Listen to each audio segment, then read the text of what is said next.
big thank you to Squarespace, not for sponsoring this video, but for taking my recurring payment out without sending me a reminder. That was fun 2 days before rent was due. Welcome back to the channel where financial responsibility goes to die, and the only thing lower than my self-esteem is the prices of these shoes. That's right, we're talking sneakers on sale.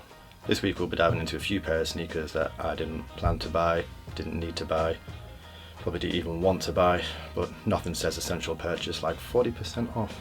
Now, first up in my recent purchases, which I try to label as investments, we've got the Jordan 1 Satin High Bred, also what we'd call the We Have Breads at Home. I mean, who thought the black and red satin clothing would be a good idea? Now, although wearing these, you are permanently on edge because you're only ever one spilled drink away from completely wrecking these things. But that's probably not too much of a concern, given that when I picked them up from the outlet, they were like £15. Now for the Fear of God Athletics, Los Angeles, 86. Low runner, basketball. I don't actually know what this is called, but this is what happens when you take a nice basic silhouette, put somebody else's logo onto it, and say that'll be an extra £100 on top, please. They are comfortable, they do fit like a dream, assuming that dream involves doing nothing athletic in the slightest. But all of that goes out the window when you pick them up on sale for, I think, like £15? Ah yes, the Nike Vaporfly X% 3. Designed for people who actually run marathons.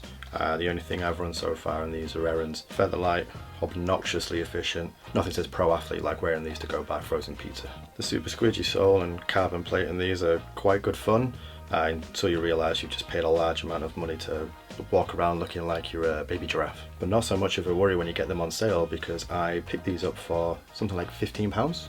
And here we have the Adidas Bad Bunny Campus 1, because if anyone knows how to design footwear, it's the singer who's got a WWE side quest.